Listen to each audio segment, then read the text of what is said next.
Lisa Martinez stared at the strange signal on her screen. She had been working the night shift at Cerberus Prime for 3 years, and she had never seen anything like this. The deep space monitoring station was quiet except for the soft hum of computers and the distant stars outside the windows. "Computer, can you translate this signal?" she asked. Her fingers dancing across the control panel, the artificial intelligence took a moment to process the alien transmission. Translation complete. This appears to be a distress call from an unknown species. Lisa's heart started beating faster. First contact protocols were clear. Any alien communication had to go straight to the captain. She pressed the emergency button on her console. Captain Jake Thompson arrived in the communications room within minutes, still putting on his uniform jacket. His gray hair was messy from sleep, but his eyes were sharp and alert. "What do we have?" "Martinez?" he asked, settling into the chair next to her. "Sir, we received this transmission about 10 minutes ago. The computer says it's a distress call." Lisa played the translated message. A voice filled the room, soft and musical but filled with terror.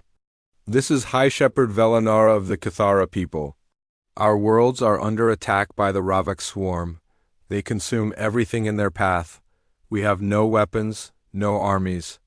We are a peaceful people who have never known war. Please, if anyone can hear this, we need help. They have already taken 3 of our colony worlds. Our children are dying." The message repeated several times before cutting to static. Captain Thompson sat in silence for a long moment, staring at the screen. "How far away is this signal coming from?" he asked. Lisa checked her instruments. "About 40 light years." "Sir, from the Kepler 442 system." Thompson nodded slowly. "Get me Admiral Morrison on Earth. Priority 1 channel." The holographic image of Admiral Kate Morrison appeared in the center of the room. She was a tall woman with short black hair and tired eyes. It was early morning on Earth, but she looked wide awake. "Captain Thompson, what's the situation?" She asked without preamble. "Admiral, we've intercepted an alien distress call. A species called the Cathara is under attack by something called the Ravak swarm. They're asking for help." Morrison's expression grew serious. "Play me the message." After hearing the translation, Morrison was quiet for several minutes. "Captain, what do we know about these species?" "Nothing yet, ma'am. This is first contact with both groups. But from the message, it sounds like the Cathara are peaceful and the Ravak are aggressive. I'll need more information before I can authorize any response. Get Dr. Rivera on the line. We need a full analysis of this situation." Dr. Alex Rivera arrived at the communications center an hour later, carrying a tablet full of data. He was a young man with messy brown hair and thick glasses, but he was the best xenobiologist in the human fleet. "I've been analyzing the signal," he said, setting up his equipment. "The Cathara language structure suggests they're a highly social species. Their communication patterns are based on harmony and cooperation. What about the Ravak?" Captain Thompson asked. Rivera pulled up another screen. "The Cathara describe them as devourers of worlds and the endless hunger, from what I can gather. They're some kind of hive-minded species that consumes other planets." Admiral Morrison leaned forward in her holographic projection. "Doctor, give me your assessment." "Are the Cathara telling the truth?" Rivera nodded. "Based on their biological markers in the transmission, they're herbivorous. Their stress hormones indicate genuine terror, not deception." "Admiral, these people are essentially spacefaring deer being hunted by spacefaring wolves." The room fell silent. Lisa watched the adults process this information, feeling the weight of the moment. "Ma'am," Captain Thompson said carefully, "if these Cathara are as peaceful as they seem, and if the Ravak are as aggressive as described, we might be looking at genocide." Morrison's face was grim. "Doctor, in your opinion, what would happen if we don't intervene?" "The Cathara will be extinct within months," Rivera said without hesitation. "They have no concept of warfare. They've never needed it. Their homeworld must be a paradise compared to Earth." "And what about these Ravak? Are they a threat to humanity?" Rivera considered this. "If they're truly a consuming swarm, they won't stop with the Cathara. They'll keep expanding until they find more worlds to devour. Eventually, they'll reach human space. Admiral Morrison stood up in her office on Earth. Captain, I need you to send a response to the Cathara. Tell them we received their message. And we're considering how to help. Yes, ma'am. Should I mention military assistance? Not yet. I need to speak with the Earth Council first. This would be humanity's first major military intervention in galactic affairs. After Morrison signed off, Captain Thompson turned to Lisa. Martinez, draft a response message. Keep it simple and reassuring. Lisa worked carefully on the message. Hi, Shepard Velanara. This is Captain Jake Thompson of the Human Deep Space. Station Cerberus Prime, we have received your distress call. Humanity has heard your plea for help. We are discussing how we can assist your people. Please respond with your current situation and any additional information about the Ravak threat. The response came back within hours. The Cathara were clearly monitoring their communications desperately. Velanara's voice was even more strained than before. Captain Thompson, we are grateful beyond words that someone has heard us. The Ravak have taken 2 more colony worlds since our last message. They arrive in massive bioships that consume our cities and forests. Our people flee, but there is nowhere to run. We estimate we have perhaps days before they reach our homeworld. We have tried to negotiate, but they do not respond to our communications. They only consume. Dr. Rivera was back in the communications room, studying the new data. Captain, I'm detecting something interesting in their biological readings. The Cathara have never evolved predatory instincts. They're literally incapable of violence in the way we understand it. What do you mean? Thompson asked. Think about it, Rivera explained. On Earth, even our herbivores fight back. Deer have antlers, elephants have tusks. But the Cathara evolved on a world where they never needed to fight anything. They're like intelligent sheep asking wolves to please stop eating them. Captain Thompson felt something cold settle in his stomach. These people were going to die, and they couldn't even defend themselves. His communication panel chimed with an incoming message from Admiral Morrison. Her face appeared on the screen, and Thompson could see she had made her decision. Captain, she said, her voice steady and strong, I've spoken with the Earth Council. We've agreed that humanity cannot stand by while an entire peaceful species is exterminated. We don't abandon people to monsters. Thompson straightened in his chair. What are your orders, Admiral? Morrison's eyes were hard as steel. Deploy the fleet, Captain. We're going to war. Image description for Leonardo AI. A futuristic space station communications room with large viewing windows showing distant stars.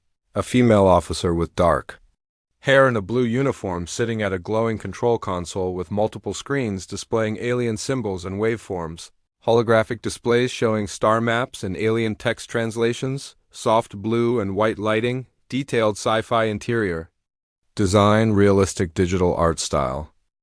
The Earth Fleet base at Luna Station had never seen such activity. Within 12 hours of Admiral Morrison's order, ships from across the solar system were rushing toward the moon. The massive docking bays filled with the dark shapes of human warships, their hulls gleaming under the artificial lights. Admiral Kate Morrison stood on the bridge of her flagship, Terra's Wrath, watching the other vessels take their positions.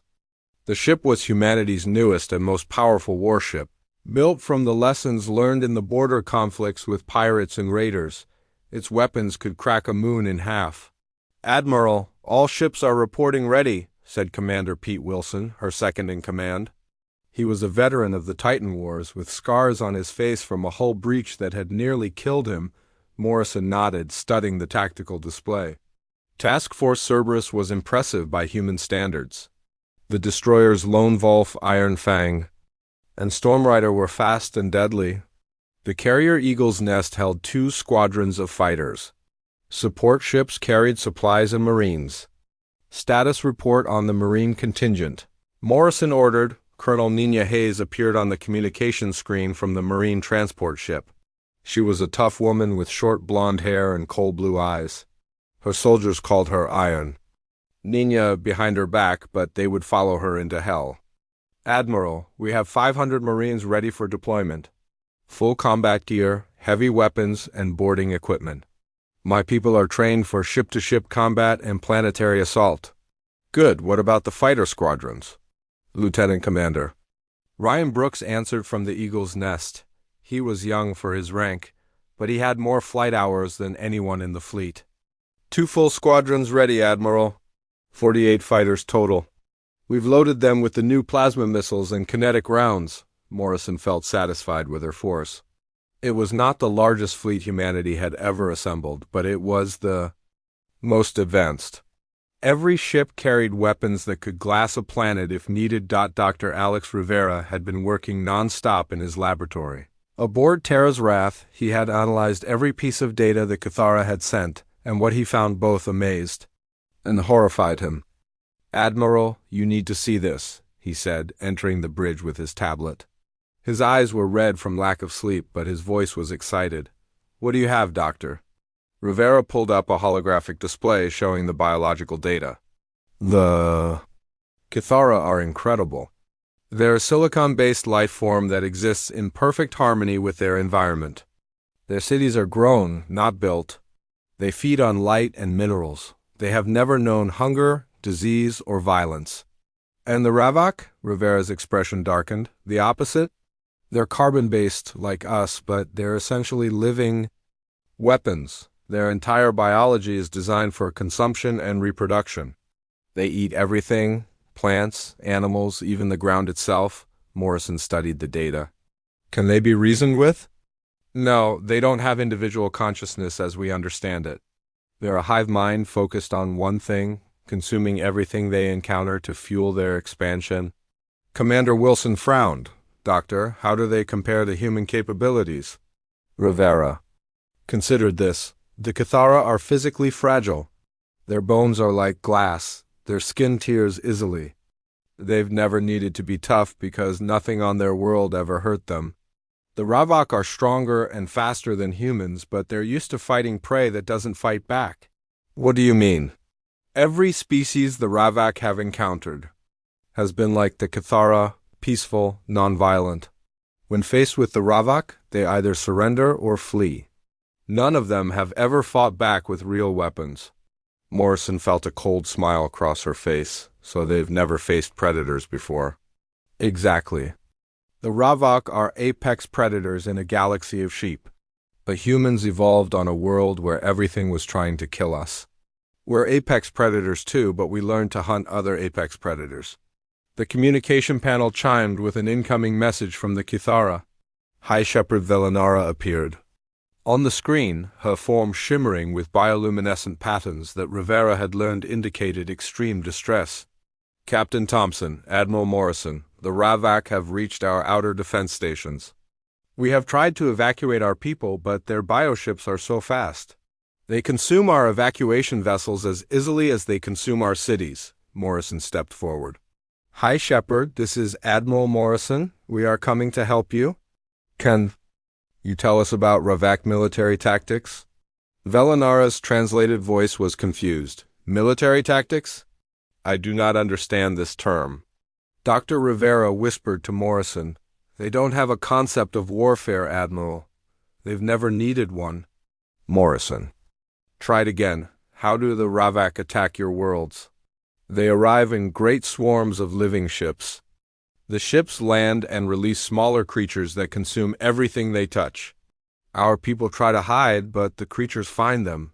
We have tried to build barriers, but they are broken easily. What kind of barriers? We grew crystal walls around our cities. We thought they would be beautiful and protective.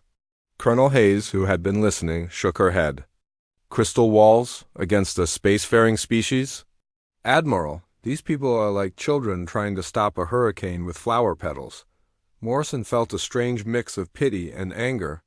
The Cathara were facing extinction because they had never learned to fight, but that was about to change.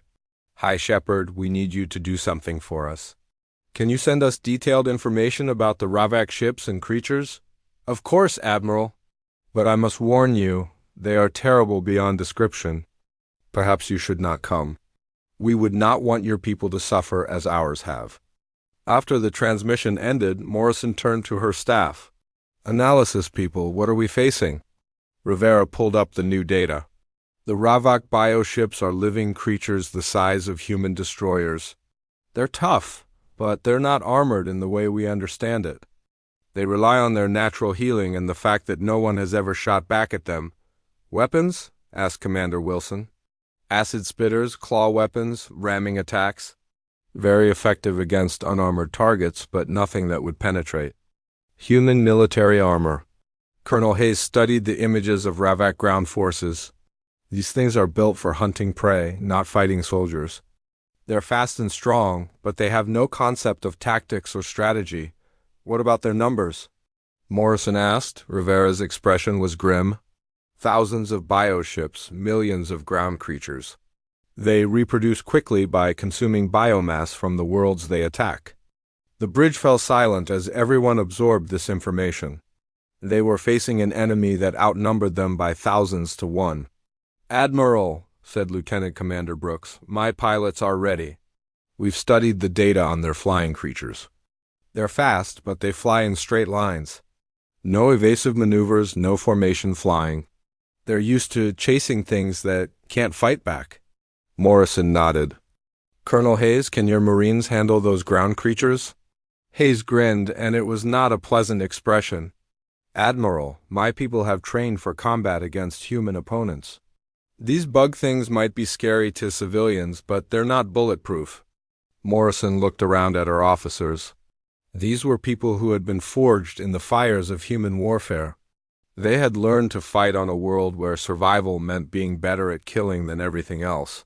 "Ladies and gentlemen," she said, "we're about to teach the galaxy what happens when you threaten innocent people in front of humans." The fleet jumped to hyperspace, carrying humanity's first message to the wider galaxy. It was written in the language of violence, the only language the Ravak would understand. Image description for Leonardo AI, a massive futuristic military hangar bay filled with sleek human warships, Marines in advanced combat armor loading weapons, and equipment, officers in navy blue uniforms studying holographic tactical displays, bright industrial lighting reflecting off metal surfaces, detailed sci-fi military scene with a sense of urgent preparation, realistic digital art style. The human fleet dropped out of hyperspace at the edge of the Cathara system, and Admiral Morrison felt her blood turn cold. The scene before them was worse than anything in the reports. 3 worlds that had once been green and beautiful were now gray and lifeless. The Ravak had consumed everything, forests, oceans, even the soil itself. What remained looked like dead rocks floating in space. "My God," whispered Commander Wilson, staring at the tactical display. "They ate entire planets." Dr. Rivera was frantically scanning the dead worlds with his instruments. "Admiral, there's no biological matter left on those planets. No plants, no animals, nothing. They consumed everything down to the bedrock." Morrison felt sick. She had seen war before, but this was not war.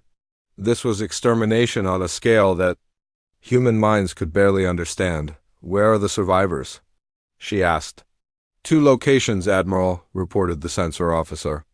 "The Cathara homeworld has about 10 million people left. There's also a moon base with maybe 500,000 more." Morrison studied the display. The Cathara homeworld was surrounded by a massive swarm of Ravak bioships. The creatures were circling like vultures, waiting for something. "Why haven't they attacked the homeworld yet?" asked Colonel Hayes. Dr. Rivera had an answer. "The Cathara have put up some kind of energy barrier around their planet. It's not military shielding, it's more like a greenhouse dome. They're trying to protect their cities the only way they know how. Will it work? For maybe a few days? The Ravak are already testing it. They're looking for weak spots." Morrison made her decision. "Open a channel to the Cathara leadership." The image of High Shepard Velanara appeared on the screen. The alien looked even more fragile than before, her bioluminescent patterns flickering weakly. Behind her, Morrison could see crystal buildings that looked like they were made of colored glass. "Admiral Morrison, you came," Velanara said, her voice filled with relief. "We did not dare hope that anyone would risk themselves for us. Hi, Shepard, we need to discuss how to protect your people." I want to meet with you directly. Velinara's patterns shifted to what Rivera had learned was confusion. Meet directly? But that would require you to come to our world. The Ravak. Ships surround us? It would be dangerous. Morrison smiled grimly. High Shepherd, let me worry about the danger. Can you lower your barrier long enough for a shuttle to land? Yes, but Admiral, the Ravak creatures are terrible. They are like living nightmares. Your people should not see such things. High Shepherd, humans have seen plenty of nightmares. We'll be fine. 2 hours later, Admiral Morrison's shuttle descended through the Cathara atmosphere. The planet was beautiful in a way that took her breath away. The cities were made of living crystal that grew in spirals toward the sky. Gardens of light-eating plants created patterns of color that shifted like aurora, but the beauty was marred by the signs of panic. The Cathara had built barriers around their cities, but the barriers were made of the same delicate crystal as their buildings. To human eyes, they looked like decorative fences. Morrison met High Shepherd Velinara in the central spire of the capital city. The alien leader was tall and graceful, with skin that seemed to be made of living starlight. Her movements were fluid, like water, and her voice was like music. Admiral, I must ask, why did your people come to help us? We have nothing to offer you, Morrison studied the alien's face. Because it's the right thing to do. Where I come from, we don't let bullies hurt innocent people. Bullies, I do not understand this word. Dr. Rivera, who had come with Morrison, explained. High Shepherd, on our world, we have creatures that attack things weaker than themselves. We call them bullies. Humans have always fought against bullies. Velinaris. Patterns shifted to what Rivera recognized as amazement. Your people fight against the strong to protect the weak? This is a strange concept. Not strange to us, Morrison said. Now, I need to understand your defenses. What weapons do you have? Weapons? We do not understand this word either, Morrison felt a chill. How do you protect yourselves? We grow barriers, we hide. We try to harmonize with aggressive creatures to calm them. Has that worked with the Ravak? Velinara's light dimmed. No, they do not respond to harmony, they only consume. Morrison pulled up a holographic display of the Ravak fleet. High Shepherd, I need you to understand something. My people are going to fight these creatures. There will be violence. You prepared for that? Violence? I do not understand what you mean. Dr. Rivera stepped forward. High Shepherd, humans are going to hurt the Ravek. We are going to damage their ships and kill their creatures. This is how we protect people. Velinaris. Patterns shifted rapidly, showing what Rivera had learned was deep distress. You would kill living beings, even to save us? Yes, Morrison said simply. That's what it means to fight. The meeting was interrupted by alarms. A Cathara technician rushed in, his patterns flashing urgent colors. High Shepherd, the Ravak, have found a weakness in the barrier. They are sending probe creatures through. Morrison activated her communicator. This is Admiral Morrison to Terra's Wrath. What's the situation? Commander Wilson's voice came through clearly. Admiral, we're tracking multiple Ravak creatures that have penetrated the planetary shield. They're heading for the capital city, Morrison turned to Velinara. High Shepherd, I need you to take your people to safety. We're going to show you how humans deal with monsters. Morrison's shuttle lifted off just as the first Ravak creatures reached the city. Through the viewport she could see them clearly for the first time. They were huge, insect-like things with too many legs and mouths full of razor teeth. They moved fast, tearing through the crystal barriers like they were paper. Admiral, came the voice of her pilot. We have 20 creatures moving toward the population center. They're ignoring our shuttle, Morrison smiled coldly. They're about to learn that was a mistake. The shuttle's weapon systems came online. Morrison had insisted on flying in a combat shuttle, not a transport. The Ravak creatures were fast and strong, but they had never been hunted by something that could shoot back. The first creature died when a missile struck it directly. The explosion sent pieces of the thing flying in all directions. The other creatures stopped, confused. In their experience, prey ran away. It didn't explode their friends. Admiral, reported the pilot, The creatures are regrouping. They're moving toward us. Good, let them come. The shuttle's guns opened fire. The creatures were tough, but they were not bulletproof. They died messily, their strange blood splattering the crystal streets. High above, Admiral Morrison could see the Ravak bioships reacting to the destruction of their scouts. The massive living vessels were moving toward the planet, their intentions clear. Morrison opened a channel to her fleet. All ships, this is Admiral Morrison. The Ravak have just learned that humans fight back. They're about to learn what that really means.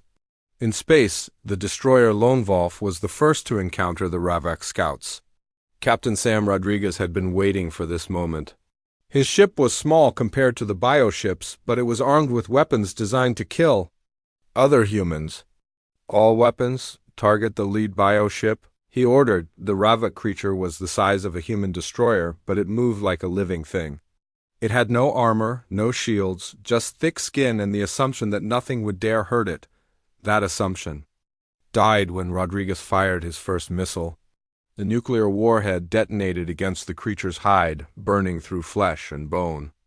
The bioship screamed, actually screamed. As it died, the other Ravak creatures stopped moving. In their long existence, they had never encountered anything that could hurt them. They were confused, frightened, and for the first time in their species history, they were learning what it meant to be prey. Rodriguez opened fire with everything he had. His weapons were designed to penetrate human military armor and destroy human warships. Against unarmored biological targets, they were devastatingly effective. The battle was over in minutes. The Ravak scouting force was annihilated, their remains floating in space like broken toys. Morrison's voice came over the fleet communication system. All ships, the Ravak have just learned that humans are not prey. They're about to learn what happens when you threaten people under human protection. Image description for Leonardo AI. A massive alien insect-like creature with multiple legs and razor teeth being destroyed by bright missile explosions in a crystalline alien city. Human military shuttle hovering above firing weapons. Beautiful. Crystal spires and towers in the background. Dramatic sci-fi battle scene with bright flashes and debris. Realistic digital art style. The main Ravak fleet arrived like a living storm. Thousands of bioships dropped out of hyperspace, their organic hulls pulsing with alien life. Each ship was the size of a human destroyer, but they moved with the fluid grace of sea creatures. Admiral Morrison stood on the bridge of Terra's Wrath, watching the enemy fleet approach. The numbers were overwhelming, her 40 ships against thousands of theirs. By any reasonable calculation, the humans should retreat. But humans had never been reasonable when it came to protecting others. Admiral, we're detecting over 3,000 enemy vessels, reported the sensor officer. They're moving into attack formation. Morrison studied the tactical display. The Ravak ships were arranging themselves in a simple pattern, a massive sphere that would surround and crush the human fleet. It was effective against prey that panicked and ran in all directions. They're treating us like frightened animals, she observed. Commander Wilson, send the fleet our new formation pattern. The human ships began moving into a formation that no galactic species had ever used. Instead of spreading out defensively, they clustered together in a tight spear formation. Every weapon was pointed forward. Every ship ready to punch through the enemy line. Dr. Rivera was monitoring the Ravak communications from his station. Admiral, I'm picking up their hive mind transmissions. They're confused by our formation. They've never seen anything like it. What are they saying? Roughly translated, prey does not move toward predator. Prey flees from predator. They think we're malfunctioning. Morrison smiled grimly. They're about to learn the difference between prey and predator. The Ravak fleet began their attack run. The bioships accelerated toward the humans, their living hulls rippling with excitement. They had done this thousands of times before. The prey would scatter, and then the hunt would begin, but the humans did not scatter. They accelerated toward the Ravak fleet, their weapons charging. All ships, this is Admiral Morrison, she broadcast. To her fleet. Remember, these things have never faced real weapons before. Show them what human engineering can do. The first exchange of fire came when the fleets were still far apart. The Ravak bioships spat streams of acid and launched clouds of living missiles, creatures that flew toward human ships with gnashing teeth. The human response was devastating. Nuclear missiles, plasma cannons, and kinetic rounds tore through the bioships like paper. The Ravak creatures that had never been hurt by anything stronger than crystal barriers were suddenly facing weapons designed to destroy armored warships. The destroyer Iron Fang was the first to break through the Ravak line. Captain Beth Clark had grown up in the asteroid belt, where pirates and raiders were common. She knew how to fight dirty. "All weapons, continuous fire," she ordered. "Don't give them time to heal." The Iron Fang's guns never stopped firing. Every time a bioship tried to close with her vessel, she blew it apart. The Ravak creatures were tough, but they were not prepared for the sustained firepower that human ships could deliver. Colonel Nina Hayes was waiting for her moment. When the Ravak line began to break, she got her chance. "Admiral, requesting permission to board enemy vessels?" she transmitted from her marine transport. Morrison nodded. "Permission granted, Colonel." "Show them what human marines can do." Hayes's transport ship rammed directly into a Ravak bioship, its armored prow punching through the creature's hide. Marine boarding pods fired into the wound, carrying Hayes and her soldiers deep into the alien vessel. The inside of the bioship was like being inside a living nightmare. The walls pulsed with alien life, and strange creatures scuttled in the darkness. The air was thick and humid, filled with the smell of decay. Hayes and her marines moved through the ship like ghosts of death. Their armor protected them from the acid that dripped from the walls. Their weapons cut through Ravak defenders like they were made of paper. "Colonel, we're detecting the ship's control center," reported Sergeant Mike Torres through his helmet. "Radio 50 meters ahead." Hayes led her team through corridors that twisted like intestines. The Ravak had never needed to defend the inside of their ships because nothing had ever boarded them before. They had no tactics, no defensive positions. The control center was a massive chamber filled with writhing tentacles and pulsing organs. At the center was a brain the size of a car, connected to the ship's nervous system. "Burn it," Hayes ordered. The Marines opened fire with flamethrowers. The ship's brain screamed through frequencies that made their teeth ache, but it died. Around them, the bioship began to convulse as its control center was destroyed. "All teams, this is Hayes. Target confirmed down. This thing is finished." In space, Lieutenant Commander Ryan Brooks was having the time of his life. His fighters had launched from the Eagle's Nest and were tearing through clouds of Ravak flying creatures. The aliens flew fast, but they flew in straight lines. They had never needed to dodge because nothing had ever shot at them before. Brooks's pilots were trained in combat against human opponents who shot back, dodged, and used tactics. "Blue Squadron, use the hammer formation," Brooks ordered. "Let's show these bugs how human pilots fight." The human fighters moved in perfect coordination, each pilot covering his wingmen while attacking different targets. The Ravak flyers were individually faster and stronger, but they had no idea how to fight as a team. Dr. Rivera was making a discovery that would change the course of the battle. Deep in his laboratory aboard Terra's Wrath, he had been studying captured Ravak tissue samples. "Admiral, I've found something important," he announced over the communication system. "The Ravak hive mind has a weakness." Morrison's voice came back immediately. "What kind of weakness, Doctor?" "They share information through a biological network. It makes them strong because they all know what each individual knows, but it also makes them vulnerable.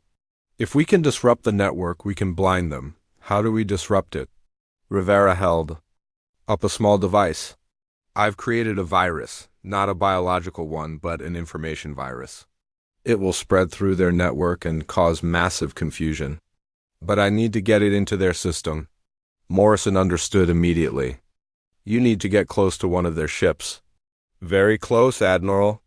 Close enough to inject this directly into their nervous system." Morrison made her decision.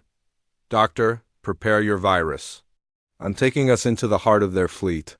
Terra's Roth turned toward the largest concentration of Ravak bioships. The flagship was humanity's most powerful vessel, armed with weapons that could crack a planet. But Morrison was about to use it as a delivery system for something even more dangerous. The Ravak sensed the human ship approaching and converged on it like antibodies attacking an infection. Hundreds of bioships surrounded Terra's Wrath, firing acid and launching boarding creatures the human ship's shields held, but barely.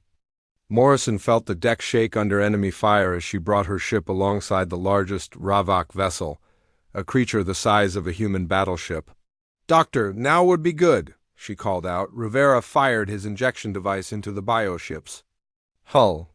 The virus entered the creature's bloodstream and immediately began spreading through the Ravak network. The effect was immediate and devastating. Across the battlefield, Ravak ships began flying in circles, crashing into each other, or simply stopping dead in space. Their hive mind, which had been their greatest strength, became their weakness as confusion spread like wildfire. Morrison opened a channel to her entire fleet. "All ships, the enemy is blind and confused. This is our moment. Switch to nuclear payloads and finish this." The human fleet unleashed everything they had. Nuclear missiles turned bioships into expanding clouds of plasma. Kinetic rounds punched through alien hulls like bullets through paper. In less than an hour, the mighty Ravak swarm was reduced to floating debris. Morrison stood on her bridge, watching the last enemy ship die. Around her, the crew was cheering, but she felt only grim satisfaction. "Send a message to the Cathara," she ordered. "Tell them the threat is over." Image description for Leonardo AI. A massive space battle with human spaceships firing bright nuclear explosions and plasma beams at organic alien bioships. Armored human marines in futuristic combat suits fighting inside a living alien vessel with pulsing walls and tentacles.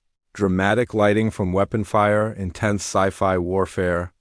Scene, realistic digital art style. The silence after the battle was strange. For the first time in weeks, no Ravak signals filled the communication channels. No bioships moved through space. The creatures that had terrorized the galaxy for generations were gone, wiped from existence. In a single day, Admiral Morrison stood on the bridge of Terra's Wrath, looking out at the debris field that had once been the Ravak swarm. Pieces of destroyed bioships drifted slowly past the windows, their organic hulls cold and lifeless. "Admiral, we're receiving a transmission from the Cathara homeworld," reported the communication officer. High Shepherd Velinara appeared on the screen, but she looked different now. Her bioluminescent patterns were brighter, more vibrant. Behind her, Morrison could see Cathara civilians emerging from their hiding places, looking up at the sky in wonder. "Admiral Morrison, is it true? Are they really gone?" Morrison nodded. "The Ravak fleet has been completely destroyed, High Shepherd. Your people are safe." Velinara's patterns shifted to something Dr. Rivera had never seen before, pure joy mixed with disbelief. "In all our history, we never imagined that such a thing was possible. How do we thank you for this gift?" "You don't need to thank us," Morrison replied. "Just live your lives in peace. That's all the thanks we need." But Velinara shook her head. "No, Admiral, you have done more than save our lives. You have shown us that there are people in the galaxy who will fight for those who cannot fight for themselves. We will never forget this." Over the next few days, word of the battle spread across the galaxy faster than hyperspace travel. The galactic communication networks buzzed with reports that seemed impossible to believe. The Ravak, who had been unstoppable for 1,000 years, had been destroyed in hours by a species that had only recently joined the galactic community. Captain Jake Thompson was back at Cerberus Prime when the first alien ambassadors began arriving. His quiet monitoring station had become the most important place in human space. Every day brought new ships carrying representatives from species he had never heard of. The first to arrive was Ambassador Quillen from the Hegemony, a federation of peaceful trading worlds. The alien was tall and thin, with silver skin and large black eyes. He moved carefully, as if he was afraid of breaking something. "Captain Thompson, I bring greetings from the Hegemony Council," Quillen said through his translator. We wish to speak with your leaders about the recent events. Thompson nodded politely. What kind of events, Ambassador? Quillen seemed confused by the question. The destruction of the Ravak, of course. In our records, no species has ever successfully fought them. How did you accomplish this? Thompson shrugged. We shot them until they stopped moving. It wasn't complicated. The ambassador's translator struggled with Thompson's casual tone. After a moment, Quillen spoke again. Captain, do you understand what you have done? The Ravak have destroyed entire civilizations. They have consumed hundreds of worlds, and you speak of their destruction as if it were a simple task. It was a simple task, Thompson replied. They were bullies picking on people who couldn't fight back. We showed them what happens when you pick on someone who can. Dr. Rivera, who had been listening to the conversation, stepped forward.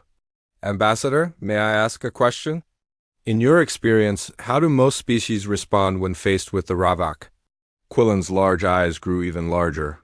They negotiate, of course. They try to find a peaceful solution.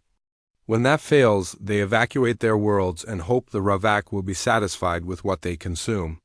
Has anyone ever fought back? Fought back?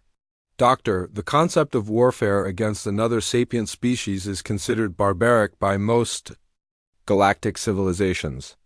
We have moved beyond such primitive behaviors. Rivera and Thompson exchanged looks. Ambassador, Rivera said carefully, what do you do when negotiation fails and someone threatens innocent people? We seek mediation from the Galactic Council. We file formal complaints. We try to understand the aggressor's motivations and find a compromise. Thompson felt a chill. What if the aggressor's motivation is to kill everyone? That would be impossible, Quillen replied confidently. No sapient species would engage in genocide without reason. There must always be a way to find common ground. Rivera shook his head. Ambassador, the Ravak's reason was hunger. Their common ground was eating everyone they met? How do you negotiate with that? Quillen had no answer. The next few weeks brought more ambassadors, all asking the same questions. How had humanity defeated the Ravak? What weapons had they used? What tactics had proven effective? Admiral Morrison found herself giving the same briefing over and over again to alien representatives who stared at her in shock.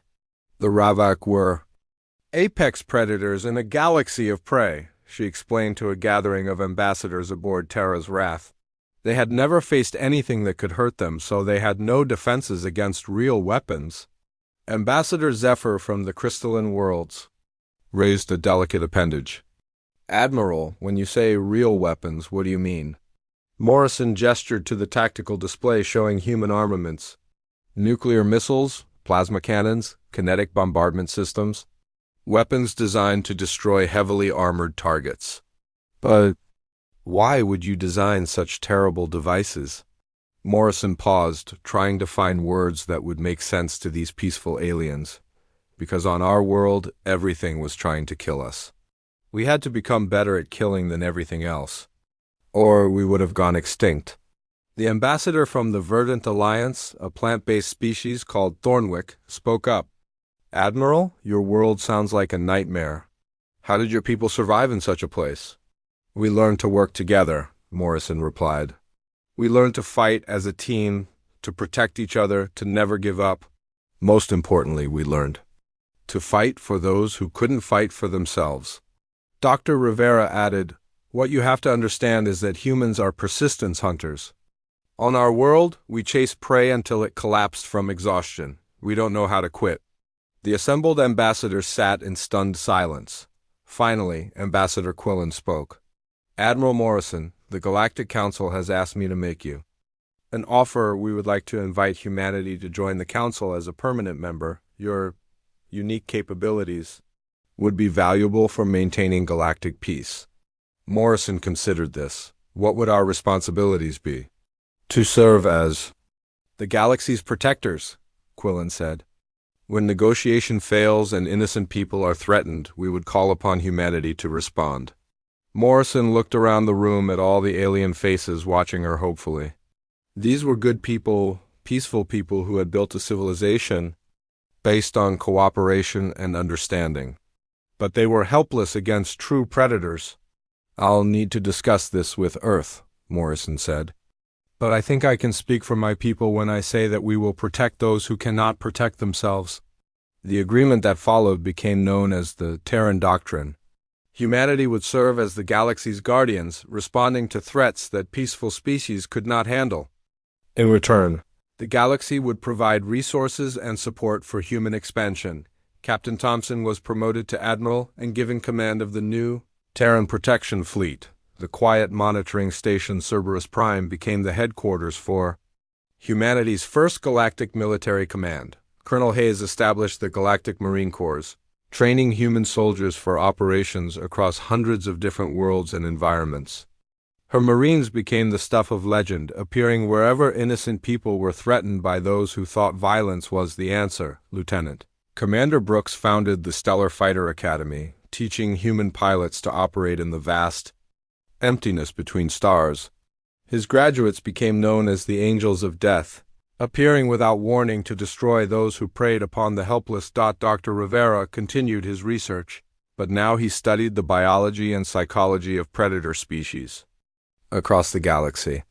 His work helped humanity understand their enemies and develop new ways to defeat them. High Shepherd Velanara sent one final message to Earth that became famous across the galaxy. It was broadcast on every communication network, translated into every known language. "To the people of Earth," she said, "you call yourselves Deathworlders, as if this is something to be ashamed of. But we have learned the truth. Your world made you strong so that you could protect those who are weak. Your violence is not evil, it is the violence of those who stand between monsters and innocence. The galaxy is safer because the Deathworlders have arrived." The message ended with a simple statement that became humanity's unofficial motto. "When the monsters come in the night, call the humans. They know how to make monsters afraid." Morrison stood on the observation deck of the new Terran command station, watching human ships patrol the space lanes that had once been hunting grounds for predators. The galaxy was changing, and humanity was leading that change. The age of easy predation was over. The Deathworlders had made their statement, and the universe would never be the same. Image description for Leonardo. AI, a massive futuristic space station with human and various alien ships docked together, diverse alien ambassadors and flowing robes meeting with human military officers in a grand conference hall with large windows showing stars, peaceful crystalline alien cities visible on nearby planets, diplomatic scene with hope and unity, realistic digital art style,